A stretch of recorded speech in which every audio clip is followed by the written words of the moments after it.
안녕하세요 여러분, 신소장입니다. 오늘은 서민들의 투자처 소액투자의 1등 공신, 바로 빌라 이야기를 간단하게 이야기를 드려보도록 하겠습니다. 빌라 참 재밌죠? 빌라라는 건 뭘까요? 바로 다세대 주택입니다. 다세대 주택은 그 건축법상에 그렇게 정해져 있는 겁니다. 300제곱미터 미만으로서의 주택으로서 4계층 이하, 4계층 이하로 만들어지는 겁니다. 그리고 그 1층은 그 층수 제한에서 빠집니다. 1층은 층수 제한으로 빠지는데 1층 전면이 다 필로티 구조로 되어 있을 경우, 자, 필로티 구조라는 건 뭐냐면 기둥을 세워가지고 거기다 주차장을 만들어 버리는 거예요. 그게 바로 다세대 주택입니다. 만약에 330제곱미터, 즉 100평 이상으로 만들어 놓는 게, 초과로 만들어 놓은 게 뭐냐면 바로 연립주택입니다. 연립주택은 우리가 무슨 대방 연립, 우방 연립, 무슨 연립이라는 것도 있죠. 그리고 또 세종그라시아가 세종건설이 만드는 게 그게 고급 연립주택 컨셉으로 만드는 걸로 알고 있습니다. 네, 그게 아파트는 아닌 것 같아요. 예전에 그 부천 세종시아에는 SM인가요? YG에 계신 이하이가 있죠. 네, 가수 이하이가 거기에 거주하고 있습니다. 네. 우선 왜 연립주택은 지금 공급은 전혀 안 하고 있습니다. 왜 공급을 안 하냐? 빌라 지을 걸로, 이거는 시장의 경제 문제인데요. 당연히 빌라 짓죠. 땅값 같은 땅에 빌라가 한 세대라도 더 만들 수 있기 때문에 그렇습니다. 그렇기 때문에 연립주택은 만들지 않습니다. 고급, 예를 들면 택지지구내 고급 주택이나 아니면은 일반적으로 타운하우스 그런 비슷한 거에 대해서는 논해키로 하고, 우리 일반적인 구도심에는 연립주택은 만들지 않습니다. 연립주택에 대해서는 제가 대지 지분이 많은 빌라는 왜 투자재산이 안 되는지에 대해서 한번 방송 에피소드를 남긴 적이 있습니다. 그게 다 연립주택을 얘기하는 거거든요. 자, 그럼 빌라는 저는 다세대 주택이지만 빌라라고 얘기를 할게요. 빌라는 언제 공급이 폭증이 됐을까요? 우리가 일반적으로 빌라 폭증이 됐다는 거는 수도권이나 그 서울권을 중심으로 제가 얘기를 드리자면 91년도 전후로 해서 폭증이 됐고요. 그리고 두 번째로는 2000년도 전후로 해가지고 빌라가 상당히 많이 올랐습니다. 그때 당시에는 LTV를 많이 풀어줬거든요. 빌라에서요. 그리고 2006년도에서 2008년도 사이에 가격들이 많이 올랐죠. 그거는 제가 봤을 때는 뭐라고 말씀드리냐면 그겁니다. 재개발 때문에 그렇습니다. 재개발 때문에 공급이 많이 늘어났다. 그리고 또 2012년에서 2013년, 즉 전세 대책으로 인해서 그 이명박 정부에서는 빌라 업자들한테 국민주택 기금을 지원을 해줬습니다. 우리가 조그만 빌라도 시행이잖아요. 시행이 어떤 것도 가장 중요한 게 바로 파이낸싱 리스크거든요. 융자 부분. 예를 들면 지주 작업할 때도 한 사람 때문에 한 달에 이자 얼마씩 어마어마하게 내면서도 한 사람 때문에 진행이 안 되면 그 사람한테 돈을 더 주면서 내보낼 수밖에 없죠. 네. 그게 다 파이낸싱 리스크 때문에, 그리고 이자 리스크 때문에 그렇거든요. 그런데 그거를 2%라는 진짜 말도 안 되는 금리로 풀어주니 폭증이 올라갔죠. 네, 빌라가 많이 올라갔고, 그때 당시에는 오피스텔도 많이 올라갔습니다. 도시형 생활주택도 많이 올라갔고요. 자, 지금 경매 관련해서, 여러 커뮤니티나 아니면 경매 카페 같은 데 보면은, 이거는 개인적인 의견이지만, 빌라를 사가지고 수익률이 얼마큼 올랐다. 빌라를 내가 투자를 해가지고 이만큼 정도의 이자를 빼고 월세를 얼마큼 받는다 라고 생각을 합니다. 이야기를 합니다. 그때는 저는 이해를 못했어요, 솔직히. 왜 빌라로 임대수익형 부동산을 보지? 였습니다. 제가 빌라만 한 4년을 했죠. 네. 빌라 중개만 4년으로 했습니다. 그때 저한테 중개를 받았던 사람이나 그때 구입을 한 사람한테는 임대수익형 부동산으로는 절대 구입을 하지 않았습니다. 근데 지금은 신축이 많이 일어나고 있거든요. 네, 그 신축주들도 임대사업으로 한두 개씩 구입을 하시는 분들도 있긴 하다고 합니다. 근데 제가 볼 때는 빌라는 일반적으로 임대수익형 부동산은 아니라고 봅니다. 네. 그 이유를 한번 말씀드려 보도록 할게요. 우리가 임대수익형 부동산에서 가장 중요한 것은 바로 황금성입니다. 네, 그 황금성에서는 빌라는 상당히 떨어집니다. 일반적으로 떨어집니다. 우리가 이게 무서운 게 뭐냐면 사람이 인식을 바꾸기가 힘들죠. 참으로. 그렇기 때문에 빌라는 일반 오피스텔보다도 오피스텔은 우리가 정통적으로 임대수익형 부동산으로 보잖아요. 네, 그렇죠. 근데 빌라는 임대수익형 부동산으로 보지 않기 때문에 그냥 서민층의 주거생활 공간으로 보기 때문에 이것을 내가 나중에 판다고 했을 때 문제가 좀 있을 수 있죠. 그러면 빌라는 어떤 방식으로 접근을 하느냐? 시세차익 부동산으로 보긴 합니다. 이거는 빌라의 생애 주기를 보고 말씀을 드려야 될 것 같은데요. 우리가 2000년도 초반 때 빌라가 폭증을 했습니다. 수도권 기반으로 폭증을 했고 또 인천 지역은 어마어마했습니다. 그때 당시에는 빌라깡이 상당히 유명했어요. 빌라깡이라는 것은 뭐냐면 우리가 6천만 원짜리 빌라를 하나를 구입하면서 융자리 6,500을 만듭니다. 그러면은 취득세까지 완비가 되죠. 그러면은 그때 당시에 임대차 보호법의 소액보증금, 그러니까 완전히 보장을 해주는 보증금, 소액보증금이 1,600만 원이었습니다. 그래서 1,600만 원 전세를 맞추는 거죠. 자, 그럼 6천만 원이었습니다. 그리고 취득세 하면은 그때 당시에는 4%였으니까 뭐 한 200 얼마 정도 나온다고 치고, 네. 한 200 얼마 정도 나온다고 치고, 그 상태에서 6,500을 융자를 받았으니까 거기서 2, 300이 남죠. 그리고 다시 1,600만 원을 맞춥니다. 그러면은 어차피 경매에 집어넣을 겁니다. 집어넣으면 어차피 거기 들어가 있는 사람은 1,600만 원 받고 나옵니다. 최우선 변제금이기 때문에 그렇죠. 그런 게 어마어마했습니다. 네, 수도권 지역으로 중심으로 해가지고 그런 거는 상당히 많았습니다. 어느 정도에 많았냐면요.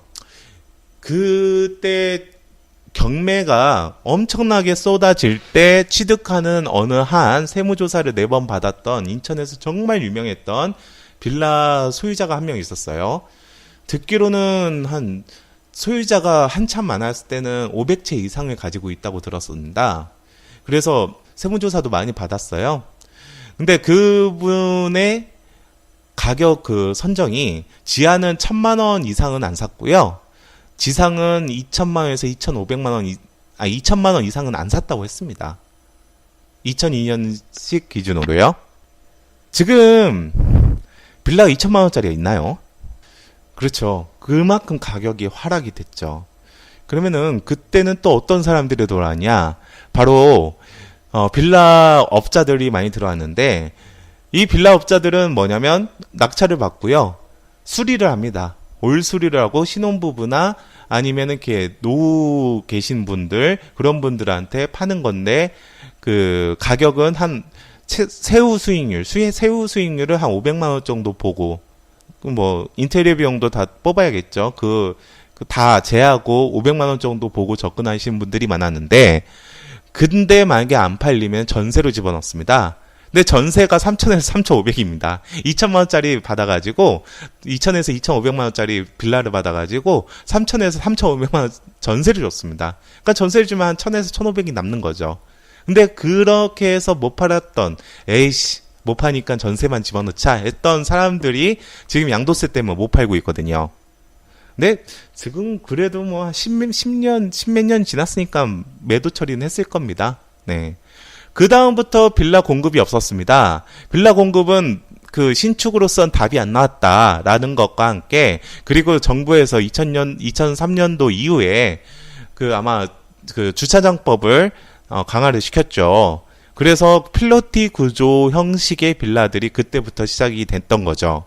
근데 그것들을 또 끝냈던 거, 그것을 파괴했던 것이 바로 아이러니하게도 재개발 때문에 그렇습니다. 2006년도 7월까지요. 인구 50만 이상의 시도는 기본적으로 여기를 재개발하겠습니다. 저기를 재건축하겠습니다라는 그 플랜을 다 짜놨어야 했습니다. 이제 개발만 하지 말고 난개발만 하지 말고 선계획하고 후개발하자 라는 뜻이었죠. 그래서 그때 당시에 대지지분 평당 얼마다, 지분가가 얼마다. 지금 제가 방송에 어떤 방송일까요? 네, 제가 7월달 방송에 방송을 너무 많이 올려가지고요. 7월달에. 네, 7월달 방송에 지금 용산 지역에 있는 다세대나 아니면 연립주택의 지분가가 상당히 올라간다고 했죠. 근데 지금도 지분가라고 얘기를 합니다. 뉴스에서도 그렇게 얘기하죠. 그때 당시에 전용 면적당 얼마가 아니라 지분당 얼마라고 통용이 됐습니다. 재개발이 된다. 이쪽이 개발 사업이 있다. 국가가 지정한 개발 사업이 있다. 정확하게는 지자체지만요. 그런 것들이 상당히 많았습니다. 그렇기 때문에 신축을 하고 거기에다가 이거를 살다가 나중에 입주권 나오면 그 아파트에 그 조합원 분양가 싸게 나오니까 그걸로 사십시오.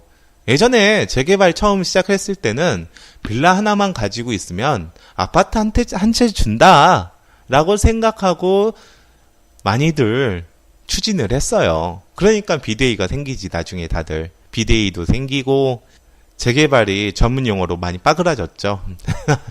진행이 안 되는 거죠. 뚜껑을 열어보니 그게 아니었거든요. 그겁니다. 그때도 시세 차익이었어요.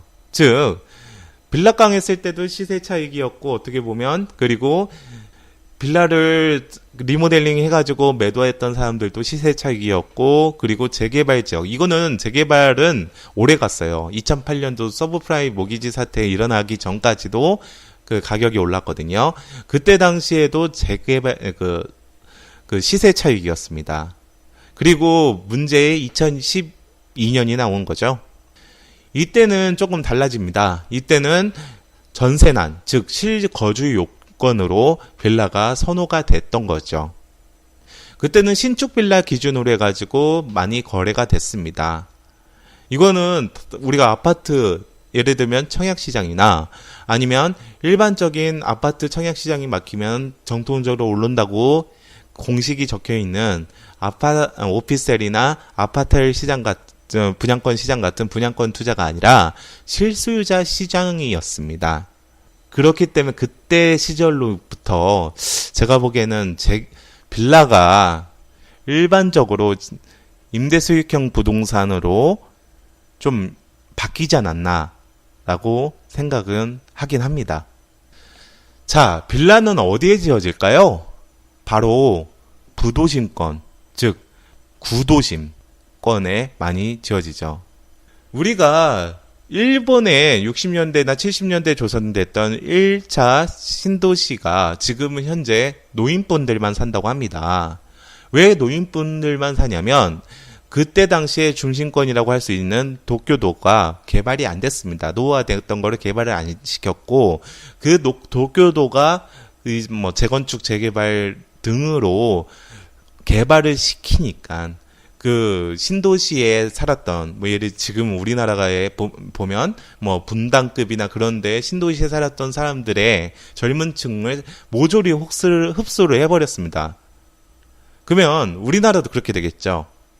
서울 중심권들, 예를 들면 지금 현재 강남권이 지금 개포 단지를 기준으로 해가지고 많이 지금 이주도 많이 하고 진행이 꽤나 되고 있잖아요. 물론 제가 보기에는 그 초과이익 환수제가 문제가 될 거라고는 생각을 합니다. 근데 그 강남권이 지금 진행이 되고 그리고 뭐 지금 현재 우리가 그 박근혜 정부에서 재건축이나 30년을 줄어들면서 목동 지역 그 엄청난 단지 지역들이 다 재건축에 연한이 도래함으로써 진행이 될 거거든요. 그래서 20년 후에는, 제가 보기에는 10년에서 20년 후에는 도쿄도가 겪었던 그런 것들이 진행이 되지 않을까. 그럼 다시 바꿔 말하면 도심권에 있는 빌라들도 그런 것들의 수혜가 되지 않을까. 그러면 또 틀리게 뭐냐면 또 재개발로 진행이 돼야 되거든요. 근데 재개발은 제가 보기에는 진행이 많이 안 될 것 같아요. 이거는 우리나라의 문제인데, 근데 다시 바꿔 얘기해 드리면 재개발이 아니면 도심권, 즉 구도심권을 그럼 단독주택 빌라들 많이 있는 부도심권을 어떻게 개발시키겠습니까? 수용하겠습니까? 못하죠. 수용하는 데는 막대한 비용이 듭니다. 정말 막대한 비용이 듭니다. 도심권을 수용으로 해서 진행을 한다는 것은 정말 막대한 비용이 듭니다. 예를 들면 이명박 정부에서 그 보건자리주택 만들었잖아요. 그건 도심권에 만든 거거든요. 그러면은 걔네들은 어떻게 도심권에 만드냐? 국공유지로 만든 겁니다. 국공유지 플러스 그린벨트를 풀어서 만든 겁니다. 그래서 만들 수가 있는 거예요. 도심권에 어떻게 개발을 만듭니까? 그러면 구도심권의 수용이라고 할 수 있는 그런 광역적인 개발이라는 게 바로 뉴타운입니다. 재정비 촉진지구. 안 되죠. 진행이 안 됩니다. 그래서 지금 박원순 시장이 만들었던, 기한을 했던 바로 가로주택 정비 사업, 그리고 이 가로주택 정비 사업의 업그레이드판이라고 할 수 있는 문재인 정부의 매년 10조씩 50조를 투입을 해서 도시재생 뉴딜 정책. 제가 보기에는 이거는 후세한테는 안 좋습니다. 후세한텐. 왜 그러냐면 후세한테는 잘 정비된 기반시설과 잘 정비된 도시계획 시설을 만들어줘야 되거든요. 근데 지금 현재 구도심을 킵을 할 수밖에 없거든요. 지금 현재로서는 진행 자체가 안 되니까요. 그러면은 진짜 도로망이 잘 닦일 수가 없어요. 예를 들면 어느 뉴타운 지역은 30만 평 정도 되는데 그 30만 평의 아파트 단지 지어놓고, 그리고 그 아파트 단지, 그리고 또 거기다 상가 단지들을 지어놓고 그 주변에 잘 닦인 광역적인 큰 도로를 만드는 게 신도시 같이 그렇게 만들 수가 있지만, 지금 뉴딜 정책 같은 경우에서는 이게 수복 재개발이 아니거든요. 기존에 형성되어 있는 마을 단위를 개발을 하는 걸로 저는 보여지는데, 그러면은 잘 닦이지 않는 기반시설을 정비하는 수준밖에 될 수가 없습니다. 그렇기 때문에 후세한테는 이거는 문제죠. 근데 또 그러면 이명박 시장처럼 그러면 그런 뉴타운을 활성화 시켜야 되냐? 뉴타운 지역 안 됩니다. 네, 안 됩니다. 어쩔 수 없으니까 문재인 정부에서 그렇게 진행을 하는 거지. 뉴타운이 잘 되면, 그 국가가 개입해서 될 수 있는 사업이면, 네, 어떻게 해서도 진행을 하겠죠. 이야기가 너무 갔는데요. 저는 빌라는 임대 수익형 부동산으로 보는 거는 안 좋다고 봐요. 네, 개인적으로 상당히 안 좋다고 봐요. 그거는 제가 2부에서 간단하게 더 말씀드려보도록 하겠습니다. 부동산 엑스파일 굿모닝 신소장의 신소장이었습니다. 여러분 감사합니다. 편집을 마쳤는데 신 소장님이 AS 방송을 보내주셨네요. 그냥 연결해서 올리겠습니다. 부동산 엑스파일 많은 관심, 청취 부탁드립니다. 네, AS 방송 들어갈 것 같습니다. 네, 제가 빌라 임대 수익이라고 웃기지마. 네, 첫 번째 방송을 할 때 틀린 게 있었습니다. 그거 바로 잡고자 이런 AS 방송을 하도록 하겠습니다. 우선 제가 처음에 말씀드렸을 때 빌라가, 네, 다세대 주택이 연면적이 300제곱미터라고 했습니다. 아닙니다. 네, 300제곱미터가 아니라 660제곱미터 이하가 다세대 주택, 즉 빌라고요. 그리고 정확하게는 세대수는 19세대 이하로 구성이 되어 있는 게 바로 다세대 주택입니다. 그리고 연립주택은 660제곱미터 이상, 연면적 기준입니다. 네. 660제곱미터 200평 이상으로 구성이 되어 있는 게 바로 연립주택입니다. 네. 오늘은 AS 방송 여기서 끝나도록 하고요. 그리고 이렇게 틀린 점 정말 죄송합니다. 그리고 이렇게 틀린 것이 발견이 됐을 때는 지속적으로 AS 방송 진행할 수 있도록 하겠습니다. 감사합니다.